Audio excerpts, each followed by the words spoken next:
Tonight on News Prime, President Tinubu urged to seek help outside the cabinet for Nigeria's challenges.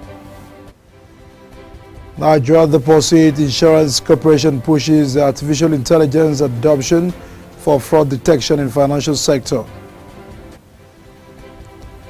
About Russian strikes launched as Syria rebels move south. Martinelli keeps Napoli on spot stop in the Serie A with the Torino winner. Hello and welcome to News Prime here on Global Television, coming to you live from the nation's capital, Abuja. I am Edikan Michael. A reminder that we on DSTV channel 365, Star Times, channel 276 and free to air on Nicomsat. Tonight, we begin by telling you that the National Association of Nigerian Students has advised President Bola Tinubu to seek help outside his administration and political party if he is overwhelmed by the current socio-economic challenges facing Nigeria. The clerk of the Senate of the Association, Abdullah Yekin, who spoke in Abeokuta, Ogun State capital, said if the president has no solution to the country's economic hardship, particularly hunger, the administration should take the initiative to seek help from members of opposition parties. And to another related development, President Tinubu has reiterated his administration's commitment to eliminating security threats and violent crimes in Nigeria. He also commended the armed forces for successfully hosting the second African military games in Abuja. Represented by the Vice President Kashim Shettima, Tinubu delivered the commendation during the closing ceremony of the competition at the Moshe Obialo Stadium in Abuja. He praised the military for showcasing the true accents of unity and camaraderie which transcend borders and strengthen the ties that unite the African continent as one family. The president noted that the event was more than a display of athletic prowess, describing it as a celebration of collaboration, excellence, and the military's collective determination to address the shared challenges. An anti-corruption organization, Socio-Economic Rights and Accountability Project, has called on President Tinubu to direct the Minister of Finance and Coordinating Minister of the Academy, Wale Edun, and the Accountant General of the Federation, Olowa Tunjin, to disclose the specific names of the companies and the contractors who collected over 167 billion naira from the 31 ministries, departments, and agencies but failed to execute any project. SERAP is also seeking the details of the projects for which the contractors collected 167 billion naira and the proposed locations, as well as the number of contractors involved and the amount collected by each contractor. These shocking revelations are documented in the recently released 2021 audited report by the Office of the Auditor General of the Federation. Former President Olusegun Obasanjo has responded to revelation by the former head of state, General Yakubu Gowon, that Gowon intervened with the late General Sani Abacha to spare Obasanjo's life during his imprisonment. Obasanjo was among those detained by Abacha's regime over through the government. Speaking during the inaugural Plateau Interdenominational Unity Christmas Carol and Press Festival at the 10th Commandant Prayer Altar in Jos over the weekend, Gowon disclosed that he had written to Abacha urging him to show clemency to Obasanjo. The deputy spokesman of the House of Representatives, Philip Abeze, says President Bola Tinubu's proposed tax reform bills will take away the burden on poor Nigerians and small companies when signed into law. The 4 executive bills have since introduction pitched the 36 state governors against the federal government, with the former calling for the withdrawal of the bills to create room for more consultation. Though some governors are said to be shifting their position on the matter, the Borno State Governor, Professor Babagana Zulum, has however called on his northern colleagues to reject the bills, insisting that if implemented, they will damage the region's economy. Speaking with journalists in Abuja, Abeze called on Nigerians to rally around President Tinubu's tax bills, adding that as lawmakers, the interests of the nation surpass individual or sectional consideration. Meanwhile, former Vice President and 2023 PDP presidential candidate Atiku Abubakar has called for transparency and fairness in the National Assembly's ongoing review of the tax reform bills. In a statement, Atiku expressed concern over the uneven development across Nigeria's federating unit strength, justice and equity. Atiku urged the National Assembly to conduct the public hearing on the bills with objectivity and inclusiveness, emphasizing the importance of involving diverse stakeholders, including the civil society organizations, traditional institutions, and economic experts. There are strong indications that the planned December 1st strike called by the Nigeria Labour Congress may suffer a setback following a declaration by some state chapters of the union that they will not be part of the proposed industrial action. President Tinubu had in July approved a new minimum wage of 70,000 naira for Nigerian workers, including civil servants, and pledged to review the wage every 3 years.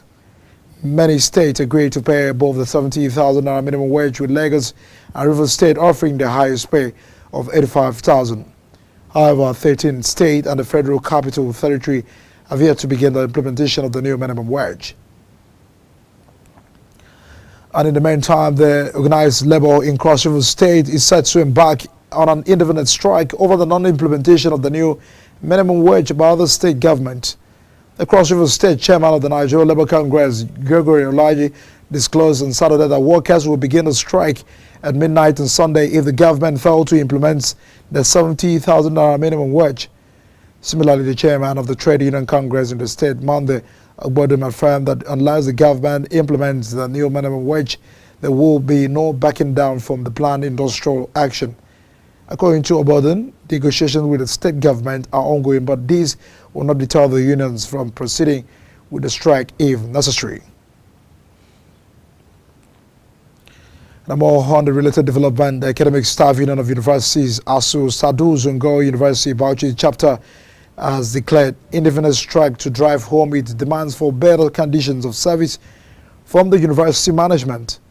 Addressing journalists shortly after an emergency congress held at the Yuli Bauchi campus of the university, the ASU chairperson Sadu Zungo explained that Congress observes that it had exhausted all mechanisms and all attempts to get the authorities to attend to its demands were fruitless. The chairperson said that the Congress noted the lack of readiness and the commitment of the university administration and the government to attend to demands in spite of several efforts put in. Isoko Development Union Youth Wing in Abuja has held its inaugural ceremony with a call by the president of the union, Simon Anajedu, for youth to contribute their quota in developing the Isoko people, the Niger Delta, and nation through the youth activity and commitment. Anthony Momodu was at the union's inauguration and has a report. The Isoko Development Union President Simon Enajedu emphasized the importance of Isoko people as one of the oil-producing community in the Niger Delta and their need for the youth to uphold the interests of its people and Nigerians. Their absence in the scene for some time have created a vacuum, and in the past we've seen many groups masquerading as representative of the Isoko people. We are one of the highest oil producing nationality in Delta State. We can attract development to our place through youth activism. Where the elder will not be able to penetrate, the youth are well endowed to go there. Where the elder will hesitate, the youth has the zeal and the energy to also go there. They will be dealt with. And a matter of fact, Isoko has been shortchanged in different aspects of life. We don't have good roads, we don't have hospitals, we don't have electricity. And we are producing oil. As a matter of fact, we are pains. And for the exception of this democracy, nobody from Isoko has become the minister. Integrity matters. I have a t-shirt on it. I read integrity matters. When you say the truth, you'll be sidelined. You might be a low ranger, but stand by it. It might take a long time, but the truth will prevail. The governor of the Isoko Development Union Youth Wing, Honorable Urude Batlomi, thanked the union's leadership for their inauguration, promising to work with all stakeholders, but also vowed to deal decisively. The camps of former Vice President Atiku Abubakar and the 2023 presidential flag bearer of the Labour Party, Peter Obi, have denied having discussions for a joint ticket ahead of the 2027 election. Social media platforms were awash with news that the duo may be seeking to work together again after photos of Atiku hosting Obi to a breakfast at his residence in Adamawa State went viral. The development comes a few months after the deputy national spokesman of the PDP, Ibrahim Abdullahi, announced on a live program that the leading opposition figures in the country were discussing the possibility of a merger to salvage the country from total collapse. Around fewer than 54 bodies sadly have been recovered from the boat accident involving about 200 traders in Kogi State. The figure were disclosed by the head of operations covering the Kogi State National Emergency Management Agency. Now, after 35 years in Brazil, a businessman based in the South American, Ezeokoli Silva, has returned home with 700 grams of cocaine buried in his stomach, a discovery made following his arrest by operatives of the National Drug Law Enforcement Agency at the Murtala Mohammed International Airport, Ikeja, Lagos. The 59-year-old Ezeokoli was arrested at the e-arrival hall of the Lagos airport upon his return from the Sao Paulo, Brazil, on Ethiopian Airlines flights via Addis Ababa. A body scan result confirmed that the suspect had foreign object concealed in his stomach. As a result, he was placed under excretion. And observations during which he expelled 29 wraps of substances that tested positive for cocaine weighing 700 grams. Femi Babafemi, Director of Media and Advocacy of the agency, says the suspect claimed they operate an African store in Brazil where he sells provisions, shoes and clothes, saying that he bought the illicit consignment in the Sao Paulo to resell in Nigeria with a view to raising substantial capital to boost his business. Now, in a bid to diversify its economy and strengthen the public-private partnership, the Imo State government has gone into partnership with the Jampo Group, a multinational firm from the United Arab Emirates. The state governor, Hope Uzodinma, described the collaboration as a strategic move to boost agricultural productivity and create jobs. Under the agreement, the multinational company will manage and expand livestock production and achievable, focusing on a high-grade livestock processing. A state-of-the-art fertilizer plant will be installed and capable of providing the 400 metric tons per day in the same premises, with a territory factory also be established to further boost agricultural output. And now, the Tertiary Education Trust Fund has announced plans to launch a groundbreaking initiative, the Special Intervention in Medical Simulation and Innovation, as part of the 2025 intervention strategy. This innovative program aims to revolutionise medical evaluation and education and training in Nigeria by providing state-of-the-art simulation facilities and promoting the cutting-edge research in medical innovation. Chairman of the TED Fund Board of Trustees, Aminu Bello, said the move, which is part of the fund's commitment to support the government effort to transform Nigeria's healthcare system, would, among other things, address patient safety and quality of care. You're watching the News Prime here on Global Television, coming to you live from the nation's capital, Abuja. When News Prime returns, Central Bank of Nigeria to launch a new website on Monday. We'll bring details of these as well as foreign spot stories after the short break. Please stay with us.